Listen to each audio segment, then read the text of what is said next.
Assalamualaikum warahmatullahi wabarakatuh.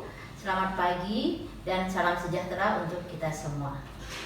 Perkenalkan, nama saya Ida Lustiana SST MKes. Saya dosen di Sekolah Tinggi Ilmu Kesehatan Widya Dharma Husada Tangerang. Saat ini saya mengajar di jurusan S1 Keperawatan.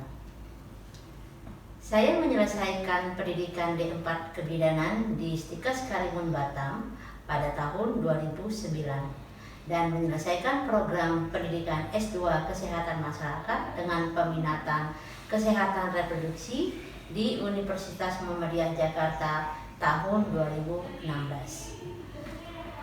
Dalam melaksanakan tugas sebagai dosen, saya harus menjalankan tridharma perguruan tinggi, yaitu pengajaran, penelitian, dan pengabdian kepada masyarakat. Dari ketiga dharma tersebut, pengajaran yang lebih utama yang saya laksanakan karena merupakan passion diri saya. Saya sangat senang menjadi seorang dosen karena saya merasa sangat senang saat berada di tengah-tengah mahasiswa. Waktu yang berjalan di dalam kelas terasa sangat cepat.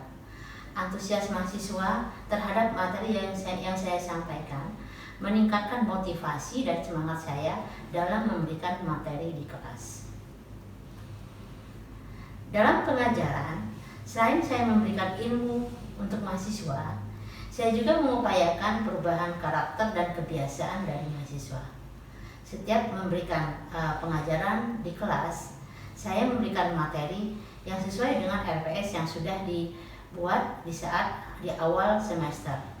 Saya juga memberikan pesan tentang etika dan perilaku yang harus mereka miliki sebagai bekal mereka nanti di masyarakat.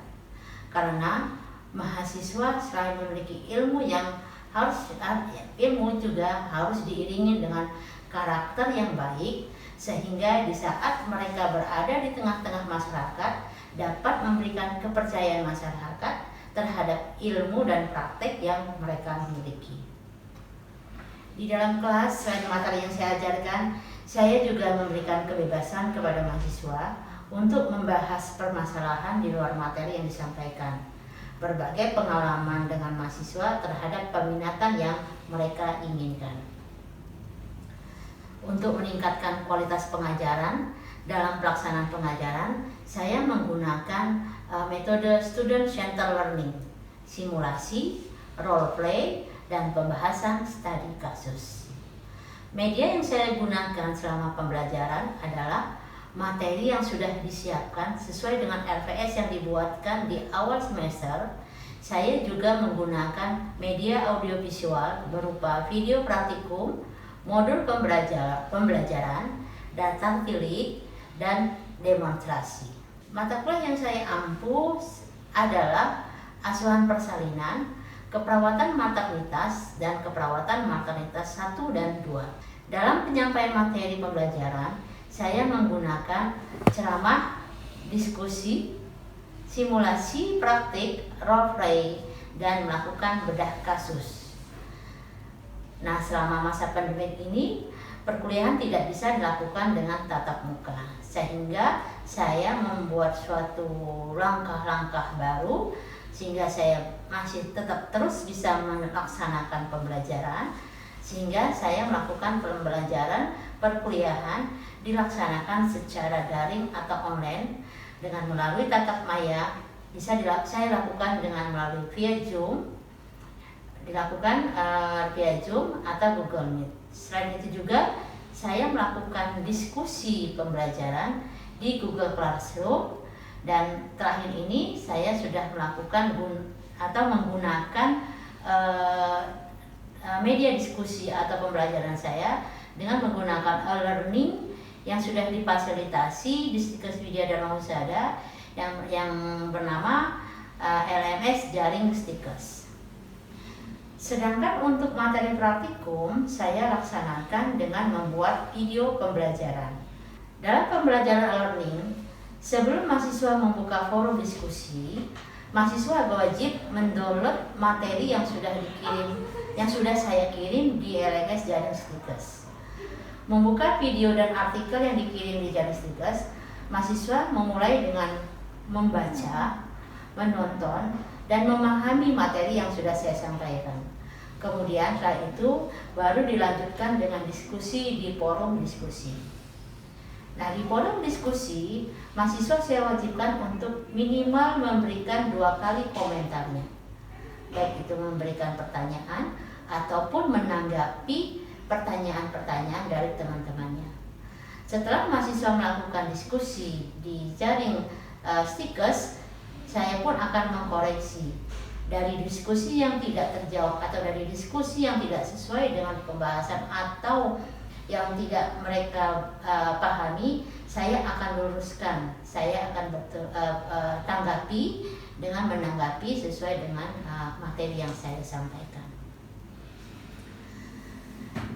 Pada kasus pandemik saat ini sudah mulai menurun, di mana kebijakan dari Stikes Wijadharma Husada dengan izin dari Satgas Covid di daerah Tangerang Selatan, kami sudah mulai melakukan pembelajaran tatap muka.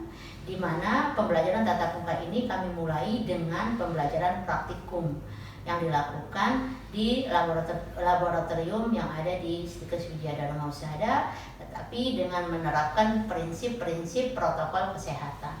Salah satunya adalah selama mengikuti praktikum di laboratorium, mahasiswa wajib menggunakan masker, menggunakan face shield, dan menggunakan APD.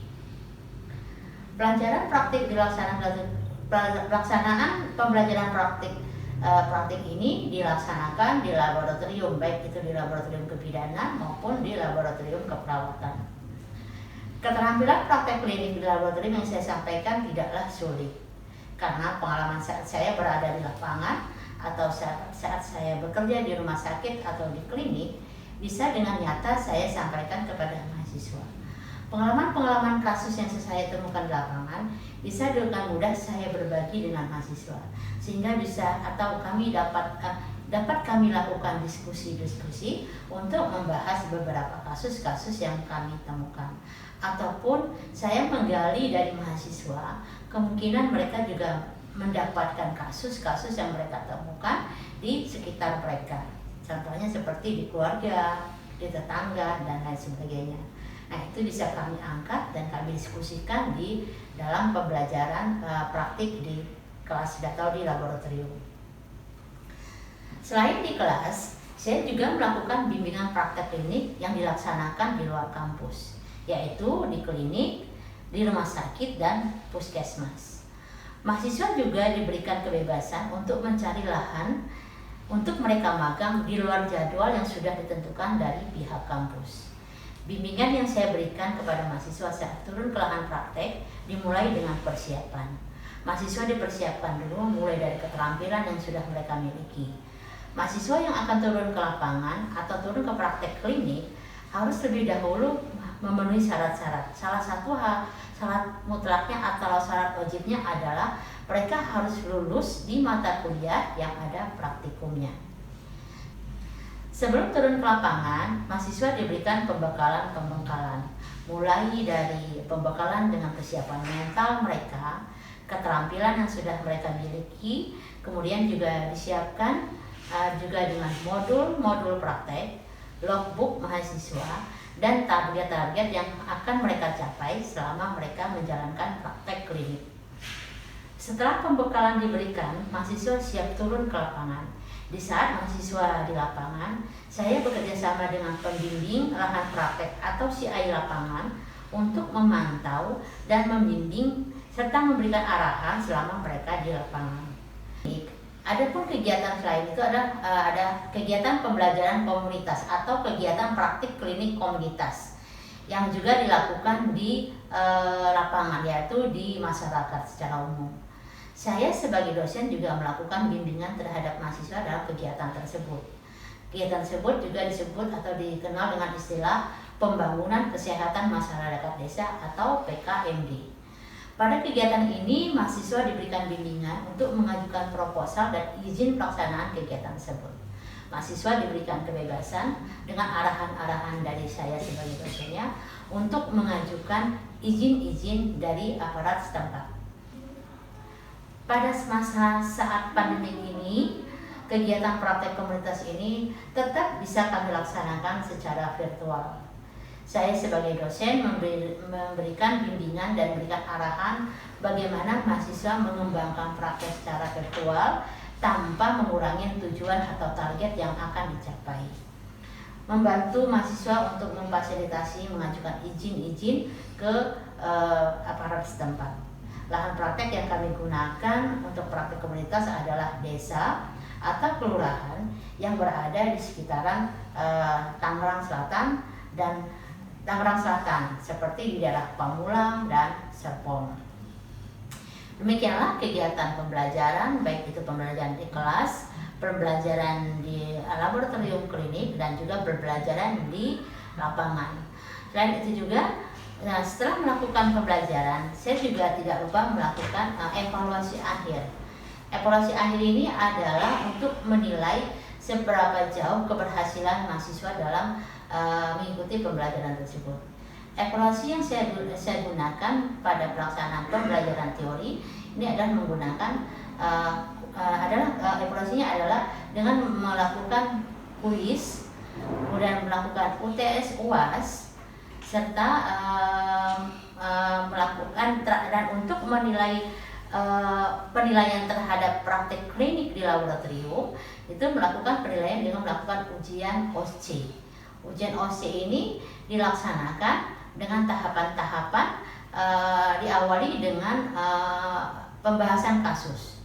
Mahasiswa dicoba untuk mengetahui atau mengetahui kasus yang mereka dapatkan. Mereka mengembangkan kasus yang mereka dapatkan sehingga mereka membuat suatu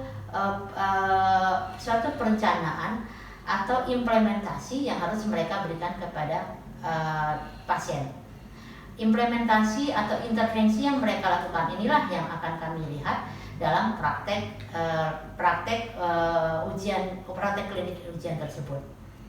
Nah, kemampuan mahasiswa praktek melakukan ujian praktek klinik inilah yang akan kami berikan penilaian, sehingga penilaian di mahasiswa tersebut ada penilaian kuis, UTS, UAS, kemudian penilaian penugasan dan penilaian dari praktek klinik atau praktek OSCE-nya.